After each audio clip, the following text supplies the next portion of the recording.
Bukan jaring atau alat pancing modern, nelayan Danau Rawapening hanya mengandalkan alat tradisional untuk berburu ikan loh Secret Lovers. Menariknya, tradisi berburu ini warisan turun-temurun sudah berlangsung hampir 1 abad loh.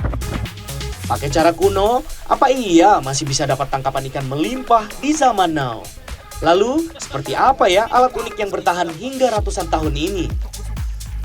Waduh, ini kan apa ini? Tangannya masukin.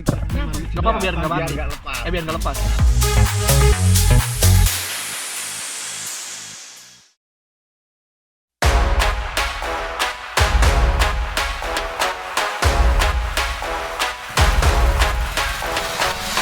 Secret Lovers, sebagai danau alam terbesar di Jawa Tengah, hamparan eceng gondok yang tumbuh subur justru bikin Rawapening punya ciri khasnya sendiri, beda dari danau-danau lainnya.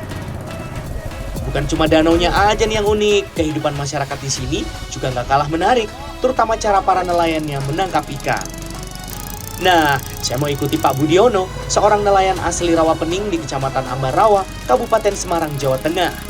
Let's go, kita berburu ikan!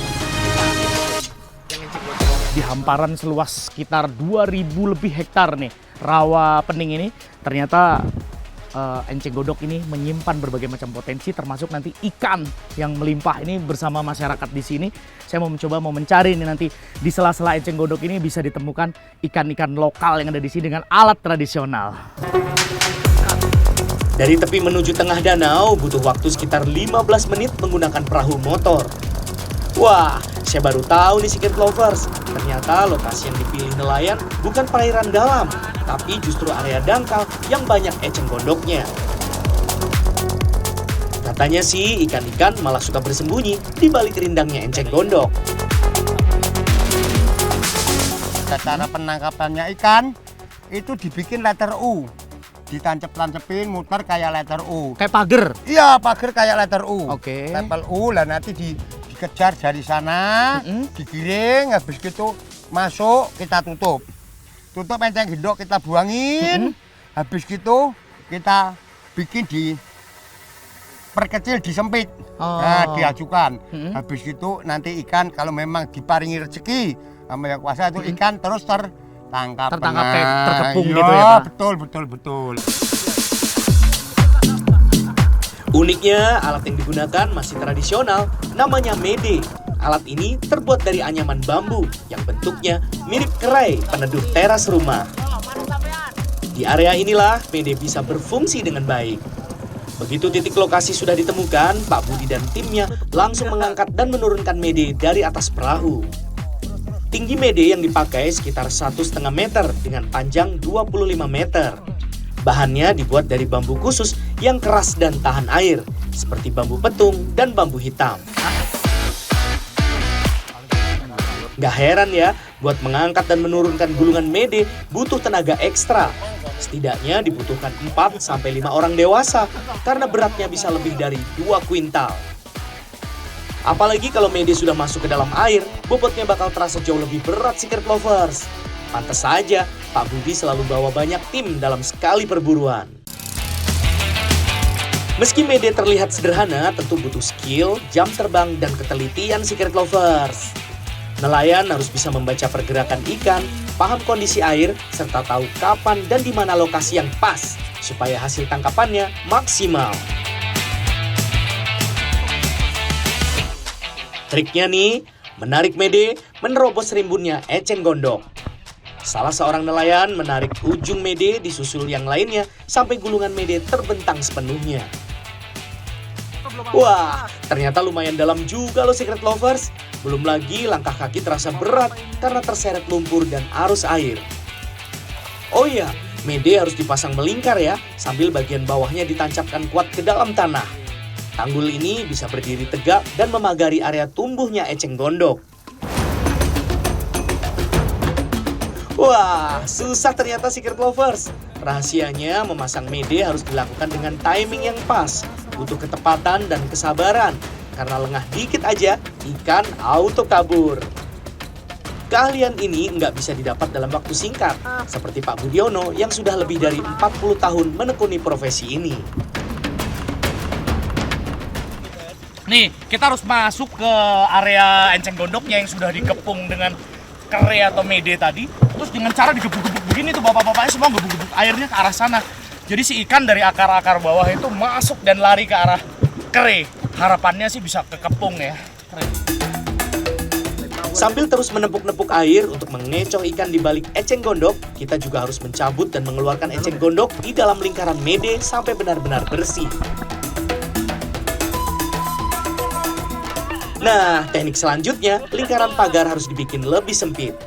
Caranya, salah seorang akan mencabut ujung mede, lalu menariknya dengan cepat ke arah dalam membentuk huruf S, sebelum ditancapkan lagi jadi lingkaran yang lebih kecil.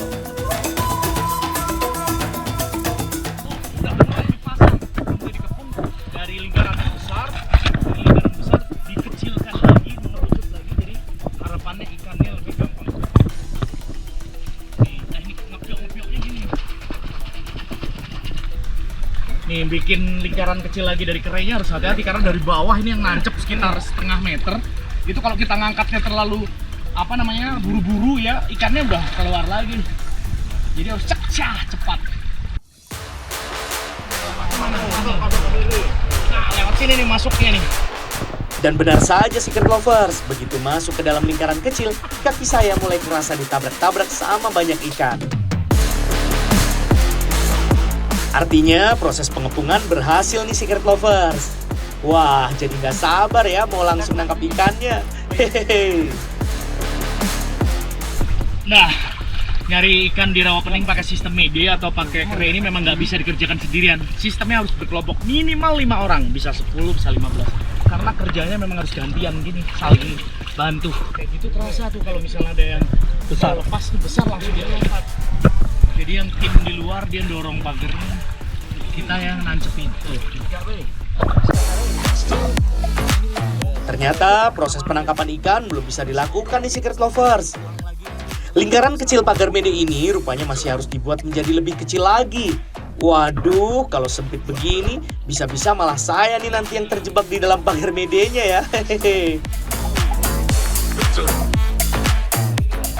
Nah, ini udah cukup untuk 2 orang gini. Kata bapaknya mau dipersempit lagi yang bisa kita masuk 1 orang aja. Ini terakhir ya Pak ya. Terakhir nanti sebelum kita pindah 1 jam lebih yang gulung-gulung si kera ini. Nanti kalau udah ini pindah ke lokasi lain karena ikannya takut juga kalau kita di sini terus. Nah, sekarang saatnya proses penangkapan ikannya. Uniknya nih, nelayan di sini sudah terbiasa menangkap ikan dengan tangan kosong loh, alias tanpa alat bantu. Tuh, lihat saja, dalam hitungan detik, tangan-tangan mereka satset banget menangkap puluhan ikan hanya dengan sekali genggaman. Wow, keren! Terlihat mudah sih, tapi sudah beberapa kali mencoba, saya masih gagal terus. Wah, hari ini kami beruntung, baru 1 lokasi aja sudah berhasil menangkap puluhan ikan. Mulai dari mujair, nila, sampai ikan hampala dan belida.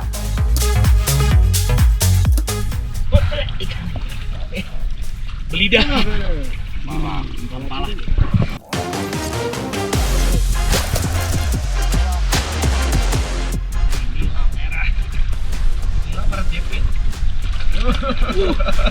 Lepas lagi. Kalau sedang mujur seperti sekarang, dalam sehari nelayan bisa mendapat lebih dari 10 kg ikan yang bisa dijual hingga ratusan ribu rupiah. Tapi kalau cuaca tidak mendukung, para nelayan pernah pulang tanpa membawa hasil. Meski cara tradisional ini susah dan hasilnya enggak mesti banyak, Pak Budiono dan para nelayan Rawapening nggak pernah patah semangat tuh. Selain pakai mede, nelayan di sini juga masih pakai sistem keramba dan beranjang. Meski caranya kuno, tapi lewat tradisi inilah mereka bisa bertahan hidup dari kekayaan alam Rawapening. Bisa, yang penting itu kita saling jaga. Di Danau Rawapening itu yang tidak boleh itu cuma nyetrum sama ngindrin, itu memang larangan besar. Obat ya? Iya, obat. Kalau beranjang, terusan karamba itu ada yunannya dikasih. Kita ngikutin Bapak pimpinan pemerintah Selai Perikanan atau PU yang punya sini. Oh, tetap untuk kelestarian ini. Iya, kita harus saling jaga. Nelayan, Danau Rawapening, dan eceng gondok rasanya sudah jadi satu kesatuan alam yang saling menguntungkan. ada yang pro karena gini, buat kerajinan. Oke. Kerajinan dianyam gitu loh. Mhm. Dianyam itu 1 kilonya berapa? Itu entah 5.000, entah 7.000, udah kering itu. Oh, berarti bisa jadi penghasilan juga Ya, sebenarnya. penghasilan orang sini. Bagi pemerintah mungkin ini jadi hama, kotor dan gak menarik. Tapi bagi sebagian warga, sebagian besar malah ya, hampir semua warga Rawapening, enceng gondok ini jadi penghidupan. Kedua juga keberadaan enceng gondok mempengaruhi habitat ikan. Jadi otomatis ikan tuh banyak bersembunyi, cepat berkembang biak karena banyak enceng gondok untuk berlindung. Kalau dibersihkan malah nanti nggak ada ikan. Ya. Bagi nelayan Rawapening, berburu ikan dengan mede bukan sekedar cara mencari nafkah, tapi juga menjadi bagian dari kearifan lokal yang mencerminkan kedekatan masyarakat dengan alam Danau Rawapening.